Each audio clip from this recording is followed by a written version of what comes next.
Welcome back to the final time this evening as we have one match to go. It is the decider match of Group H. 15 players have been selected to play at the season finals. One position is open. Who's going to take it though? That's the big question as we have two players left. It is TLO and it is viOLet.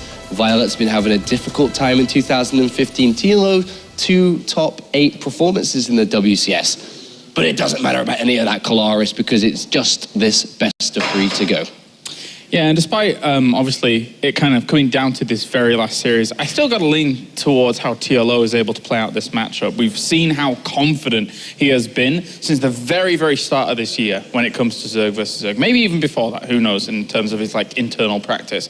But with how he's looking in this matchup at the moment, it's looking good. I mean, he smashed viOLet 2-0 early on in 10 minutes, man, and viOLet knew he played bad. He did, but on the other side of things, viOLet said he wanted to revenge that, and also he stepped it up a bit. He was playing a little bit predictable in his series against Yigua, but in the second and third map of that series, he did start to mix it up a little bit, and that's when he won the game. So I feel like going into this series now, he's definitely going to have to play a bit less predictable and more towards the unpredictability that he was playing in the later half of that series against Yigua. And we really can't stress how important this best of 3 is for viOLet. I mean, if he loses this, when are we going to see him again? If again, in StarCraft 2 this year. There's not that many tournaments left over. It's all leading towards the global finals. This is a massive moment for the Korean. Yeah, that's a really good point. I mean, especially since how he's looked in 2015. When you look at viOLet, you expect him to get to the upper echelons of a WCS, right? It's kind of where he made his mark in the previous years. He has a Korean flag next to his name, Colaris. Exactly. That's important as well. And at the moment, going out in the round of 32, going out in the round of 32, and now here, if he goes out again, that's a brutal position to be in. Yeah, and he's got a lot riding on him. He is up there with Polt as one of those American Koreans who are always expected to deliver and go far in his WCS season. So, yeah, he hasn't been doing too good lately, but he is keen and he is eager to get back to where he was before. And keen and eager are 2 simple words to describe TLO. He is absolutely all about this right now. He knew that his teammate was going to be a difficult match, but he is mean, he is keen, and Dr. Dario has to deliver in this best of 3. Yeah, I think when he looks and reflects back on the series that he just played there against Mana as well, he's got to be kind of kicking himself as to how he goes down to Mana in that last game, especially. You know, caught a little bit off guard, caught a little bit blindsided during all of that, and he'll be looking to just kind of push through and reinforce it. I mean, it's Zerg versus Zerg. It's his best matchup. It's his favorite matchup. He loves this. Exactly. So I feel like he's definitely going to be confident in this matchup, but at the same time, it is all or nothing. This is the last chance that he's got in WCS for Heart of the Swarm. So he definitely wants to get a win here, and he definitely needs a win here if he wants to keep that dream alive. It's so crazy to think that Legacy of the Void is just around the corner, and now coming to the last game of the last group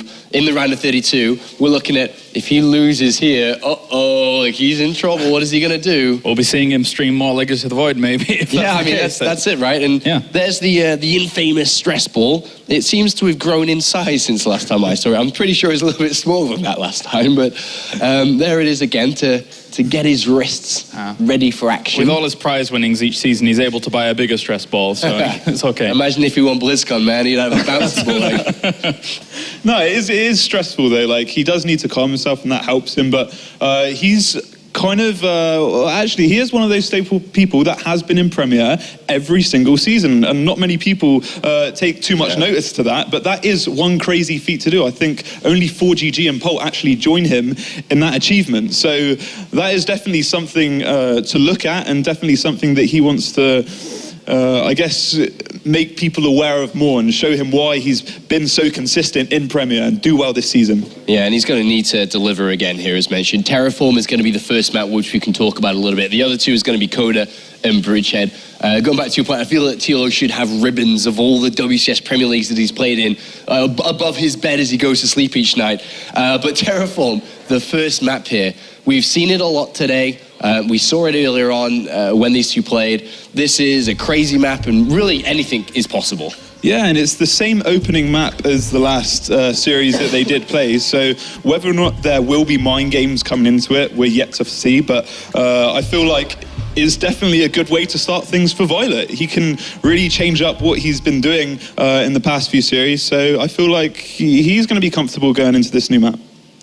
What are your thoughts here, Claris, before we get into this? Well, I think looking at the way TLO plays out is Zerg versus Zerg, something that is oftentimes a part of his repertoire is, hiding evolution chambers around there, going for an early +1, trying to go for those kind of roach pushes. He could definitely do something like that on Terraform. It's hard for Zerg later on in the early game to try and get to the very back and spot something like that. So that's definitely something that could occur here. Quick last thoughts, Sam, before we jump into this. I just don't want to see viOLet do what he done last time and do that kind of funky wall, not wall kind of thing and end up losing the game because of that. I want to see him play the games that we know he can play and really bring his A game to see, to see what he's made of. All right, thank you very much, gentlemen. For the last time, we are going to the commentary team. One of these two is going to the season finals. Which one is it going to be?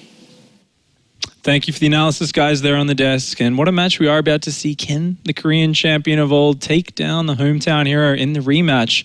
It was a really quick first series that they had earlier in the day, and viOLet's going to have to change something up. What do you think he's got in store for us here, Todd? Well, definitely some more solid walls and better holds if TLO was to play aggressive like he did in the first series. He's going to need to bring it. As we are hopping here into Game 1 on Terraform, TLO versus viOLet. This is the final deciding match of the day.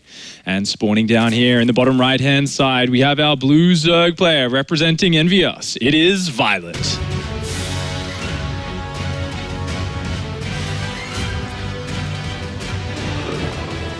Facing off against his opponent up here, the hometown hero, the German representative playing for Team Liquid. It is Liquid's TLO. You're getting pretty good at this. Unlike me. Oh, thanks, Todd. And of course, the killer stare there on TLO. You see his eyes there? He looks really focused. He should. He probably expected to advance in the previous match and ended up falling to his teammate in what was a very close series, in particular that second game. I really thought this was going to be 2-0, but in the end was held. And he's the guy that supposedly really likes ZvZ. It's probably still the case, but yeah. I'm a little bit worried that, that last series, it didn't happen very long ago. He really needs to, I guess, have gotten over it here by now if he wants to be able to focus and play his best. Yeah, like viOLet said before, he wasn't too happy with how he was playing just after that previous series. He said, I just need to chill. I still need to try my hardest here, but I need to just kind of chill out and forget what's happened in those previous games because they have not gone his way.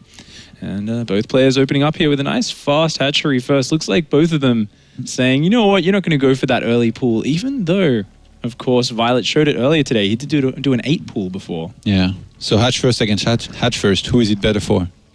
Well, viOLet squeezed in one extra drone before building his spawning pool, so he's got the very, very slight economic lead.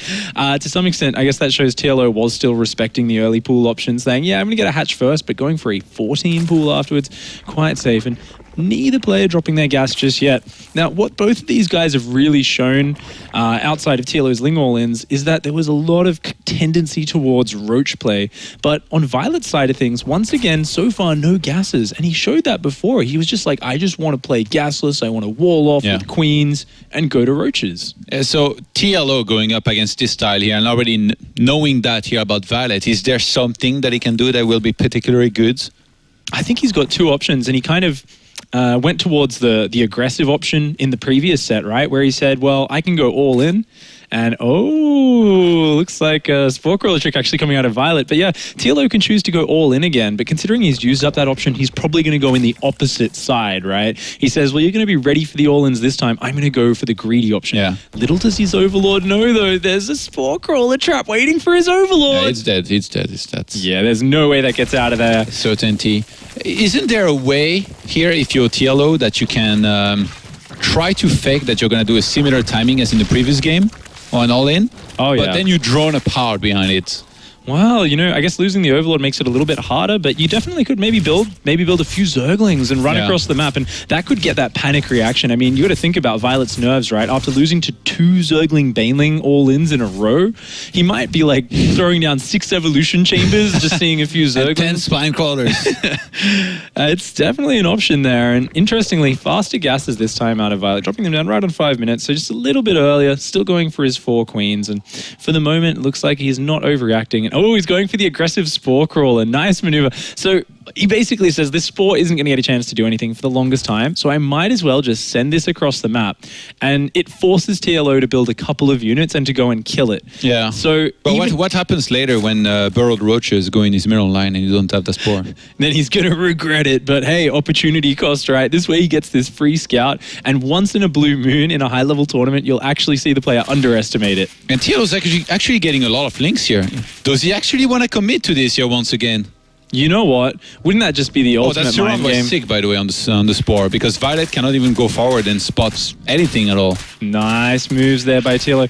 The difference this time is viOLet is getting a spine and his Roach Warren's already down. His walls are already up. But TLO is committing nonetheless. TLO is going completely all in. He's doing kind of like what Hitman did the other day. It's like, hey, it worked before. Let's just do the exact same thing again. But you can see viOLet is so much better prepared this time around. He's going to do what he said before here. He's TLO, right? He's going to go for the Roach Warren, make sure that no Roach production ever starts, and as soon as he blows that up, the links are going to keep on coming in there. But he's going to commit everything he's got to it. Oh, there's so much added firepower with this spine crawler, but if he can get that Roach Warren wall down, he might have a chance. Oh, uses up all his banelings, but look at this beautiful rewall from, so greedy from viOLet, but he's getting another Roach Warren down. viOLet knows he needs a Roach Warren. TLO talked about in the interview about how when you snipe that Roach Warren, then you can just pull back, kind of chill, because you know there is not going to be any Roach production for some time. You can get more and more links and banelings and then go for another burst. And those buildings, they already took quite a bit of building damage here for viOLet. So even though he's going to have some transfuse to work with, one single spine, can it be enough here with these 4 queens and the links that he's getting to hold on? Oh, this looks like such a great wall-off from viOLet. Yeah, there's more banelings, but TLO is only mining with 1 gas at a time. He just can't make that huge number of banelings again. Tries to blow his way and takes out 1 Evo chamber, but there's still transfuses here. The Roach Warren's still got half its life up, and he's already got 2 Roaches in production. Another transfuse dropping on the Roach Warren, and TLO is forced to tap out. GG. Oh man, that was such good preparation there from viOLet. What do you think though, doing the same build for a 3rd time in a row against viOLet? Yeah, I don't like it. I did say that I thought that on this map, if he was to make just a few links run across the map, he'd really make viOLet paranoid this time around, and I think viOLet would get a lot of units out, and then you can drone apart as TLO. He could have played to his image. In the end, he chose to maybe hope that viOLet was going to think it's a bluff. Yeah. I think because it's just so obvious, as a pro gamer, there is always these mind games where you cannot try to anticipate what your opponent is going to be thinking. And in this case, I think TLO probably thought that when he revealed a few links, or in this case even showed a whole bunch, maybe viOLet will think that it's a bluff. But in this case, I guess you reveal way too many links for it to even be a bluff. So viOLet, all he had to do was defend solidly. Didn't even go for a second spine, actually, which surprises me. Yeah, I mean, I'd be in panic, man. I know I played Protoss and I played Human in Warcraft 3, but I started a whole bunch of these spine crawlers. Well, I mean, he was adding extra queens, and he brought all 4 queens to the front, so I think it was enough firepower in the back there. I mean, the queens, they do damage, but the spine, it is what really packs the punch, and you could see viOLet was very well prepared there. TLO with the double mind game, not quite panning out, and we can see the sweat on his brow, the redness in his face. The pressure's on for TLO. He can't throw away another game like that, and he may go back towards a more standard plan, but he hasn't actually tested his standard macro Zerg vs Zerg skills against viOLet yet. Yeah, now would be a good time to do this, I think. On a map like Coda, how about it? Yeah, I think it's pretty straight up in a lot of regards. And this map, I think it's a bit scary though now for TLO, right? Because he's given away the momentum a little bit in that now he's a game down. He's 1 game away from elimination. If he doesn't make it through, that's going to be a devastating feeling for TLO. And suddenly he's going to be feeling like he has to play safer, maybe afraid of those early pool all-ins. viOLet's the one who's got a game to lose. He's got the spare life right now. So viOLet has a lot more leeway in how he wants to open up in this game. All right, we'll see how it shapes up here. As TLO, he's got a big decision to make here with what build order he goes for. No room left for mistakes here, though, for him. Yeah. It's do or die at this point here from TLO. One more single mistake like this, going for this kind of all-in, and it's held, and then that's it. He's out. He won't make top 8 this time around. Won't make top 16 even, after getting top 8 twice in the previous seasons this year. What an important moment it is as we do dive here into map 2. TLO versus viOLet here on Coda. And of course our first player spawning here on the right hand side of Coda. Representing Team NVS, it is viOLet.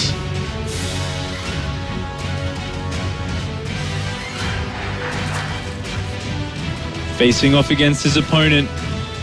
making it to the top 8 twice already this year, wanting to go for a third time to those finals. The German hometown hero representing Team Liquid, it is TLO.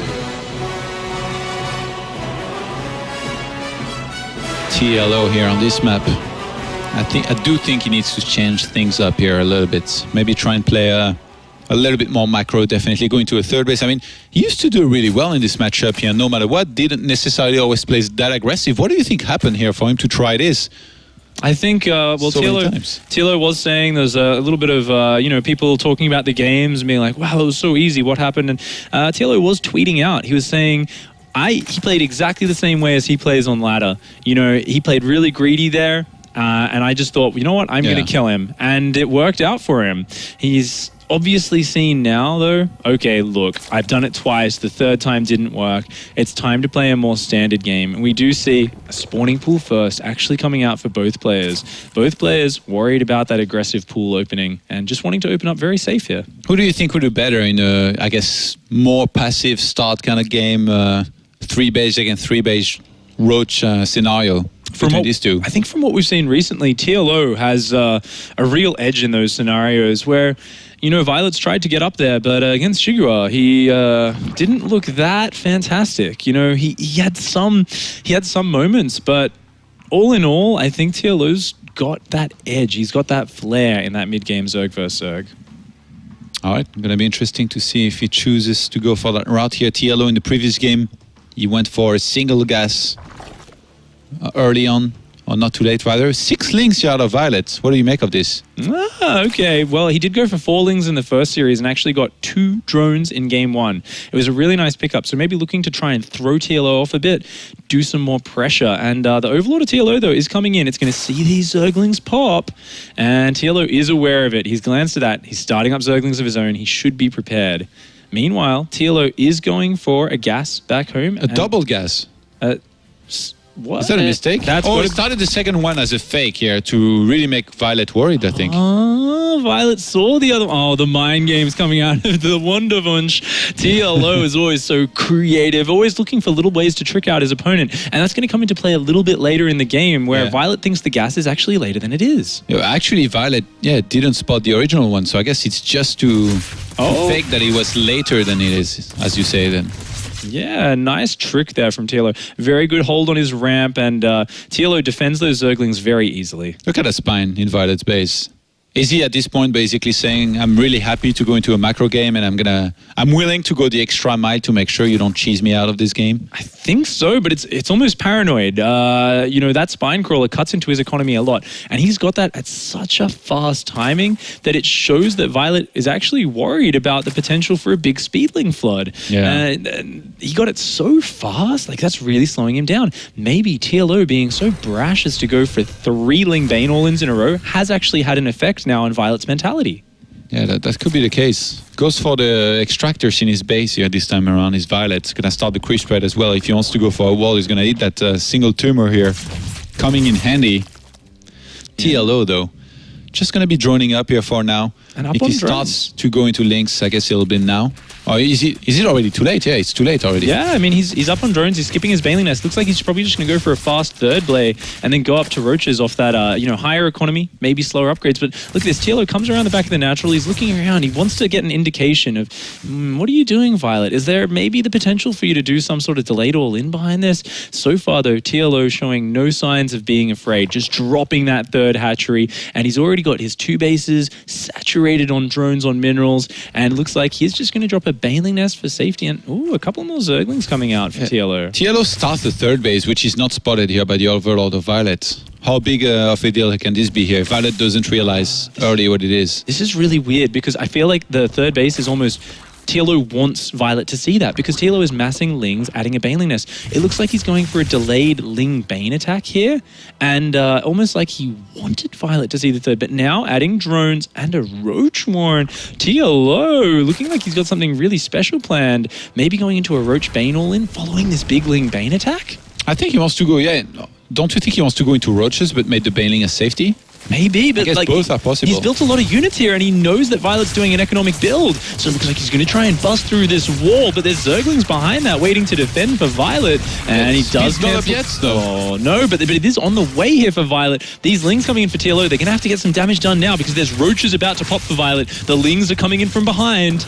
TLO's already ahead in walkers here. Any drones that he can kill is going to be a huge advantage that he can gain in this game. But with Roaches already being here for Violet now, he's going to be able to defend comfortably. Speed's also about to kick in here for him. Yeah, he didn't kill too many drones, only 2, but he got the scouting information. He's seen, and this was that delayed all-in that TLO was looking for. It's the Roach Speedling all-in attack from Violet. TLO just gets these Lings out of there. He's building his own defensive Roaches. He should be completely fine. TLO's ahead in drones here, so all he has to do, I guess, is keep on droning up, but at the same time get units and saturate that third base, which Violet only sees now with the creep that he can spot on the third base. Yeah, and it looks like Violet's committing to this. I mean, he's getting a +1 range. He's only just starting droning now, but he wants to kill this third base. He's coming in here with a lot of Speedlings, a lot of Roaches. TLO only now going to show his Roaches. Almost identical Roach and Speedling counts. This is going to be a very close battle. Oh, that poor Quinn. He's going to get an inject here as it comes out. Violet's got a lot of units here, though. What's TLO doing with his Roaches? They're all sitting in the main base. He was hiding them. I don't think he realized that these Roaches from Violet, they weren't there as a bluff. They really wanted to get that base. Violet, can he get out, though, behind this, I guess? Even if he doesn't get out in particular, he's going to be able to trade well enough that this was completely worth it. Yeah, really nice attack here from Violet, taking down the third. Oh, the Lings from TLO, though. They are going to trap some of these Roaches here. Nice micro from TLO, trapping a few of the Roaches at the back. Does cut off most of Violet's force. Violet does take a lot of losses, but killing the third base while getting his own down. Violet, if he can defend the counterattack, he's going to be in a pretty good spot. And TLO went for Burrow. He didn't go for Roach speed, he only went for Burrow, so I think he's going to head across the map and use that Burrow macro that Roddy talked about so many times and say that not enough players did it. Well, that's what it takes apparently, Mr. Creative himself, to go for that, to try and burrow in the middle of the fight to make sure that these Roaches, they regenerate their hit points as the fight's happening. An absolutely crazy move. Get him off Banelings of this. It is a huge Roachling Bane all-in with Burrow. TLO is looking to finish the game right now, but Violet knows it's coming. He's got creep set up. He's got a Spine Crawler. He's got a big spread of Roaches, Zerglings, and there's a Queen with 3 Transfusers stacked up on it. And Missile Attacks +1 will finish just before this fight begins. TLO gets in there with the Banelings, gets the Spine Crawler very quickly. Oh, that concave of defensive Roaches from Violet, though, is just massacring TLO's force. This Burrow has no chance to come into effect. I mean, the Speedling Flood Reinforce coming in, starting to break down the side of Violet's concave, but there is just too many units popping out of Violet. He knew exactly what was coming his way, and he was so well prepared. He didn't even use the Burrow. I guess he kind of would have been trapped over there because that fight happened pretty fast with all the Banelings that were there. TLO gets pushed back, and behind his Violet will have so much supply here to work with. Violet only starts Lair now. He was on hash retake here this whole time, and TLO never started Lair himself. This is I guess ZvZ in a nutshell here. Right? This is two weird players playing Zerg for Zerg their own way. TLO trying to defend here. He doesn't have the numbers, though. He needs to build more Roaches. He needs to gather up. I mean, the reinforce is very slow from Violet. He's rallying Speedlings, but he's coming into the natural right now, and he's going to try and kill these Queens. TLO needs to get his Roaches back to defend this. Yeah, he's trying to get back in there with the Ling and Roaches, but Violet with a nice micro will move toward the Queens. He's going to be able to get another one here at least. Oh my, GG! TLO is just overwhelmed! Violet takes the 2-0 to progress to the Polish finals. A massive win and a comeback from him, stabilizing after a shaky start to the day, showing some very smooth play, adapting to the strange machinations of TLO, the crazy attacks coming in. There's such a back and forth final game, but Violet does pull it together. And as he said before, he just needed to chill out and find his form, and it looks like he did there at the end. Such a heartbreaking loss for TLO. Started the day so strong here. 2 very quick wins against Violet. Looked like it could have been a 2-0 against Mana, but in the end, Mana with the clutch hold, and in the end falls to Violet in the last match here. Definitely a very impressive performance, though, across all 3 seasons of WCS with 2 top 8s and now a defeat in round of 32, sadly for him. But Violet, for a guy who was sleepy, he looked pretty good here. Yeah, I mean, he came back. He suddenly showed that he had that fire. He had that form. That's what he's been lacking from the last couple of seasons, but he's finally found it. Let's hear from the man himself over at the analysis desk. Thank you very much, Pig. We're joined here by Violet and, of course, Sam. Congratulations from a day that started really rough for you. you've turned it around and you've managed to escape out the group here in second place, and you will compete at the season finals. Not sleepy anymore, I take it. Yeah, I'll totally wake up. You're awake and ready to go. Let's get you a plane ticket to Poland tomorrow, and let's get the tournament on the way. Talk to us about that series. Complete different mindset, it seemed like, from you. You approached it differently, you played it differently, you just looked like a much, much better version than yourself.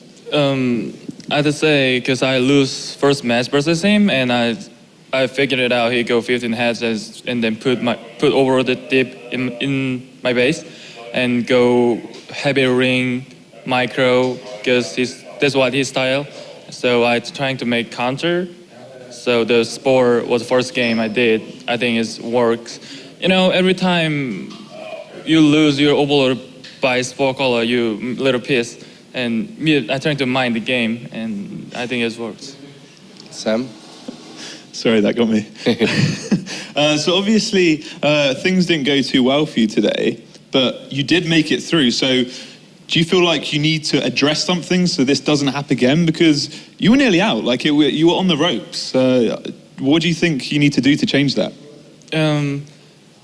Well, first of all, I have to back to America, which is tomorrow, and I have another tournament, MSI, and it's really tired, but I still trying to my best. And after that, I can finally some break, and I think I needed more break time than practice now.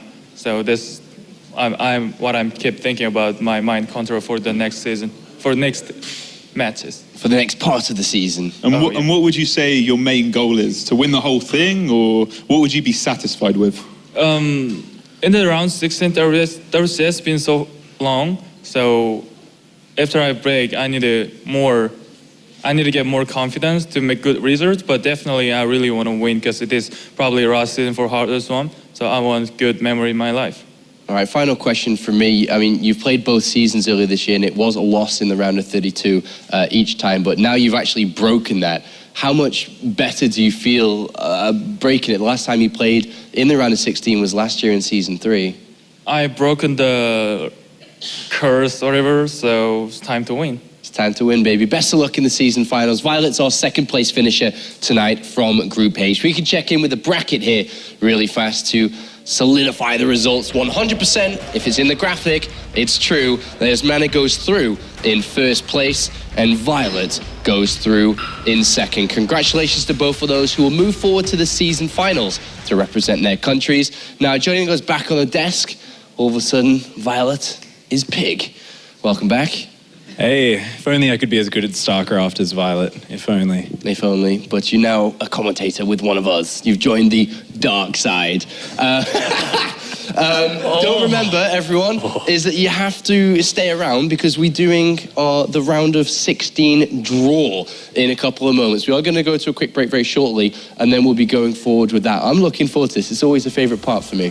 Yeah, it's always my favourite part, but at the same time, I feel scared for the players because it can make or break you. Do you know what I mean? Like, the past few times we've seen favourites like Bunny just get completely destroyed in the group pickings. So, yeah, I'm excited to see it for sure, but a little bit nervous for the players. All right, who's the standout pick that you're looking to see get a good group? Who do you want to have an easier run through before we throw this away? An easier run through? Yeah, who do you want to have an easier run through? I don't know. I mean, I just want. I was speaking to Hitman earlier. He's upstairs, and he was saying he wants some PvP maybe. So I'd like to see him get a few Protosses and see the crazy stuff he has in store in that matchup. All right, thank you very much, gentlemen. We're going to go to a very, very quick break, and when we return, it's time to draw the top 16 players who they're playing in the season finals.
back, everybody, to the drawing show.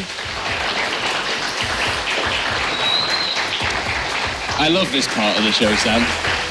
I love it too, and I love it even more that we've got Graham with us. Yeah, the online specialist of operations here at ESL, who's headlining for StarCraft 2 this weekend, is joining us to commence the drawing and to have an official referee and administration team member, as you can see, to help us do this properly. So what we're going to do, I'm going to walk you through it quite simply here. It's quite an easy process. So what we're going to be doing, 4 groups obviously going to be playing in the season finals.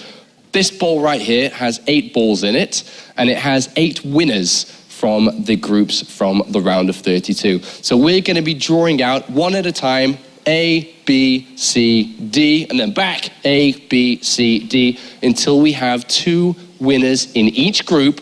And then begins the fun part, is where we draw out the rest of Group A, draw out Group B, draw out Group C, and draw out Group D. There's one rule going forward, is that you cannot meet a player that you played already in the round of 32. That's the only rule, and that's what we'll stick by. But that is the format. Do I get a nod of approval? Doesn't necessarily have to play them, but be in the group. Can't be in the same group. Same thing, Graham, same thing. Okay, let's begin the process, Graham. Let's draw the first player into Group A. Give it a twirl. I know that's your favorite part of the show. I'm so happy you don't have a mic. The first player is Mana, who won today's group. He goes into Group A. Mana, definitely very excited to play in front of his home crowd in Poland. I'm sure he'll bring his A game. Oh, that's why you're here. All right, let's... you're like, Mom, that was for you, Mom. All right. Second player is Gung Fu Panda, goes into Group B. Gung Fu Panda. Yeah. The German hope, now the Wunderwunsch Make sure is to out. keep your hands above the table here, Graham. I'll slap him. Hey, get off. Go on, continue on. So this is the first place player for Group C. So we are... All right, lovely. Hydra. Hydra. Last season's winner. Probably hoping to repeat that again this season. In Group C, he's looking to be, I guess, a champion again. Not quite as good, Sean. Not quite as good, no, let's try it. All right, so D.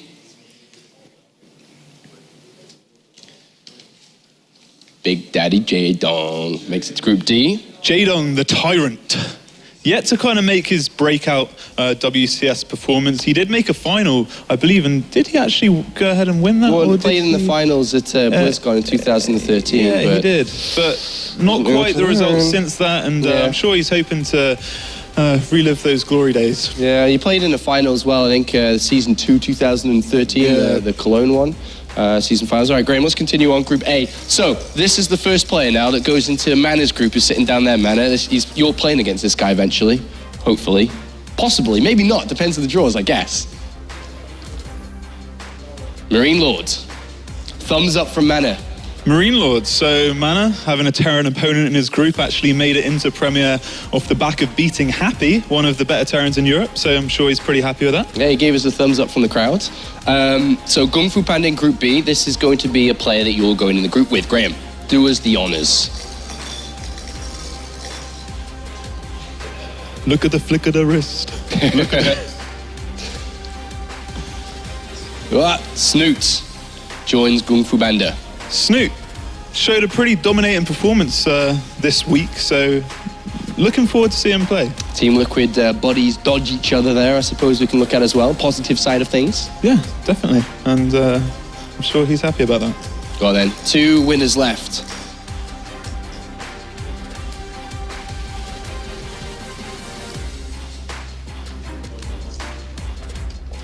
Pult goes into Group C.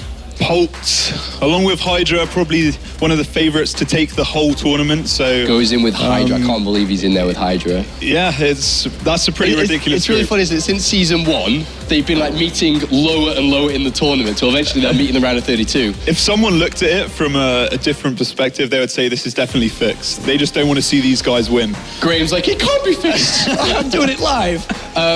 So that leaves us with one player. Do you know who it is? I cheated because I looked at the graphic. It's 4GG. Wait. Yeah. 4GG goes in with Jaedong. So that is 4 of the 5 Koreans now revealed. Okay, now let's, while Graham sets up this next part, head to our fellow commentators who are hidden somewhere away in the crowd. Pig, Kalaris, and Todd, where are you?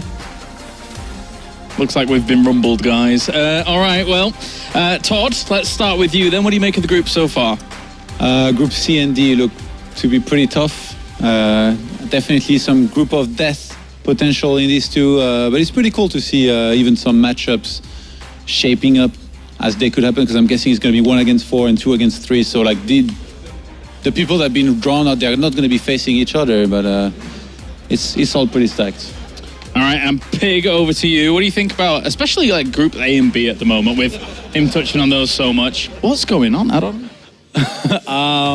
Yeah, man. I don't know. Oh, I see what's happening. Mana, all right, wait a minute. Mana, what do you think of your group so far? What do you think of Marine Lord, mate? It's gonna be good. Perfect. Well, that pretty much wraps it up here. Let's head over back to the analysis desk. All right, thank you very much, Kalaris. Graham is almost ready. It seems like Mana's having a lot of fun in the crowd there. What are your thoughts on the group so far? Looking, I guess, like Todd said, really bottom heavy. Yeah, it is.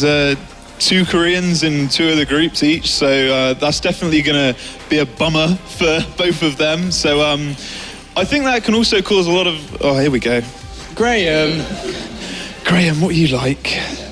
Silly Graham. Silly Grahams, that's it again. Yeah, I think they're probably not going to be too happy about that. I'm sure, as most of the Europeans as well, they want to avoid each other. So the fact that they are in a group, there's 2 groups, two Koreans, that's going to cause a few upsets, hopefully. Okay, it's time for Graham. He's just double checking. He's making sure now that we're about to draw into Group A and B, that he has no players in that bowl that have already played against these guys in round of 32. Graham, are you ready? He's not on form today, is he, Sean? He is ready, he's ready. Let's continue. So let's finish Group A. Joining Mana and Marine Lord. In a few seconds, Mana, you'll know your full group and your first opponent. The first player to draw in. These are, of course, second place finishers, naturally. Elfie joins. Elfie, the wild card, the guy that actually replaced Euthermal and now has made it all the way to the round of 16. So definitely an achievement in itself. Are we getting a thumbs up, Mana, or thumbs down? It's kind of okay, I guess. Yeah, Elfie's one of those players, kind of a bit unpredictable, and especially in the PvP matchup, where he's always kind of specialised. So I can understand that. Yeah, he's a tricky opponent, Elfie. He's going to play Marine Lord in the first match that they'll play. And now we get to find Mana's opponent. Who completes Group A? Who does Mana play with in front of his home crowd?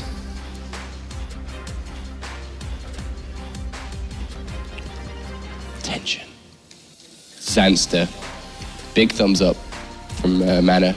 Zanster's first time in Premier and actually making it to the round of 16, so a good showing from him so far. And Group A is shaping up pretty nicely. All 3 races, which should hopefully result in some good games for Mana. Yeah, it looks like a cool group there. Mana, thumbs up? Thumbs up, how's your group? It's a thumbs up. Yeah. Okay, let's continue on then to Group B. So Gung Fu Panda and Snoot. Who plays first against Snoot is the little draw there by Graham. Sen, Zerg player, kind of been around forever, along with a few other big names in here, but I think Snoot's probably going to be happy with that. His ZvZ is kind of next level, and on the other side of things, Sen is as well. He's always kind of specialised in that, so nice group. I think Snoot will be happy with that group. Yeah, I think so. Graham, last player then to join Group B is...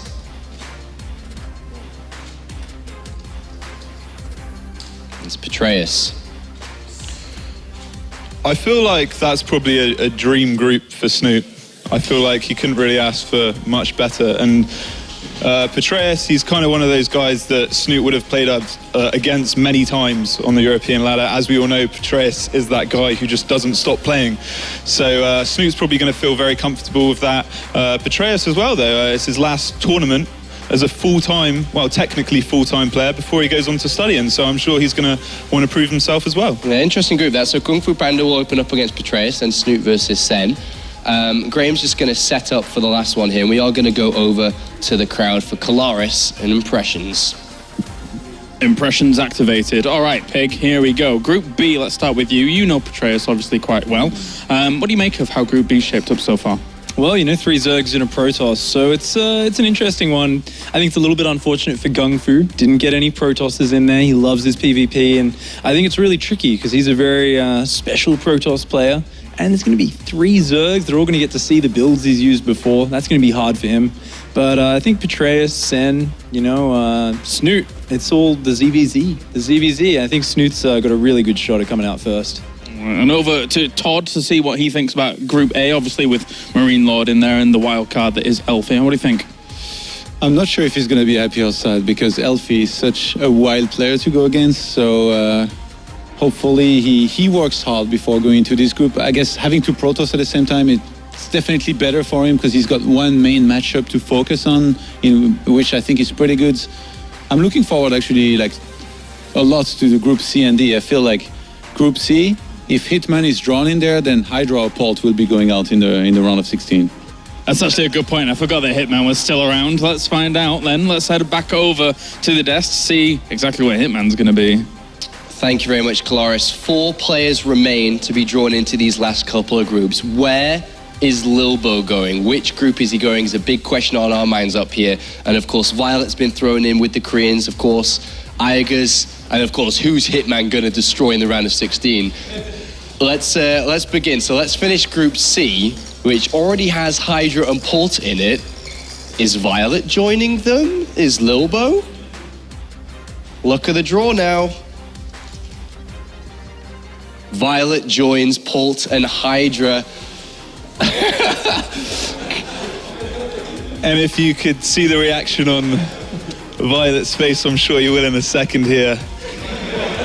He is definitely not a happy boy going up against those 2 monsters. Look at that. Within a 15-minute span, you're like, congratulations, viOLet, you're making it to Poland. 15 minutes later, you're playing Pult and Hydra. Sorry about that, mate. Yeah, that's definitely going from a high to a low. No one's really going to be too happy with that group. And he does actually live with Pult as well, so obviously that's nothing... it's such a hard group. Maybe there'll be a little bit of banter between them, but yeah, you're never going to be happy with that group. All right, who joins the 3 Korean group? Hitman? Hitman? Hitman? Hitman? I'm nervous. No, come on, who is it? It's Hitman! Wow. Go get him, Tiger. Wow. Hitman must play against Hydra in the first game. If that group wasn't as exciting as it already was, he's just made it so much more exciting. That is really the group to watch for me. How many players can he take out? You know what? Because at the end of the day, no disrespect to Hitman, but no one really expected him to make it out of his group this weekend, or this week rather. So going against 3 monsters as they are, Hydra, Pult, viOLet, expected to go through, but Hitman, his cheeses are pretty good. He's probably, if I'm not mistaken, he's probably on a plane right about now. Is he already left? No. Much earlier? Hitman? Yeah. No, he's staying. Is he still around? He's oh no, that's right. He's staying a little bit longer, isn't he? He's going to the Netherlands for a little bit to enjoy himself. All right, so I'm sure he'll be knowing about this live right now. Let's go forward then. So we have 2 players left, Aigers and Lilbo. So it now comes down to who plays who. So the first player we're going to draw has to go up against 4GG in the opening match. Is it Aigers in a Terran versus Terran, or does Lilbo have to play him? Oh, there's Hitman! Hitman! He's in the crowd!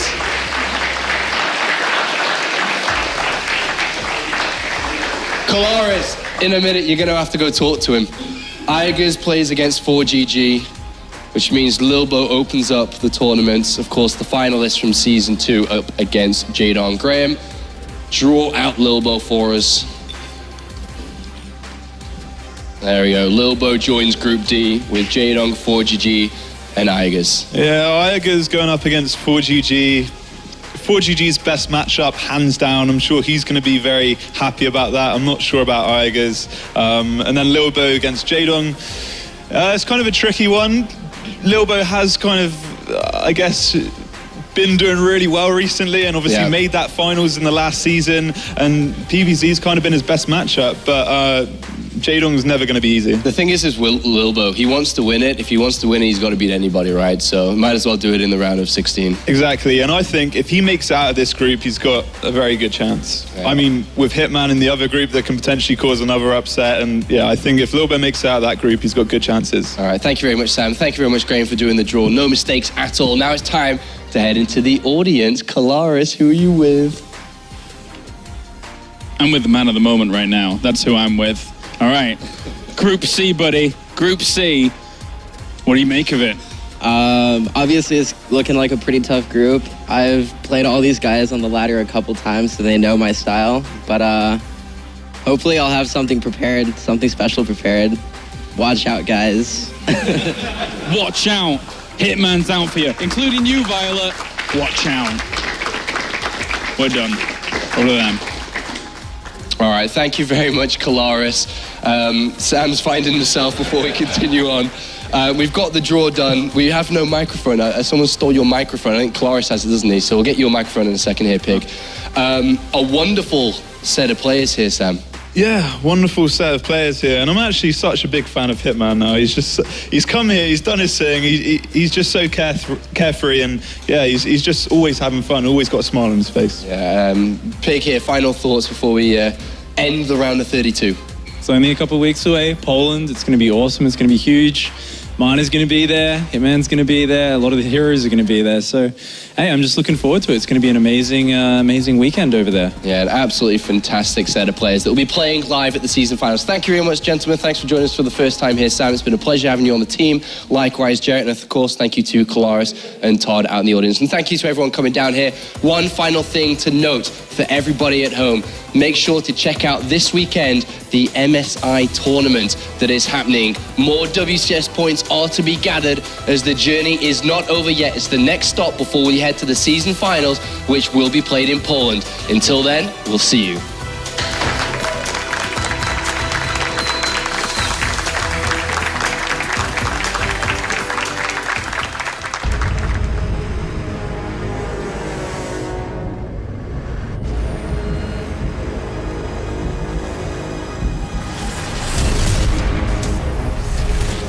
One game away from the crowd.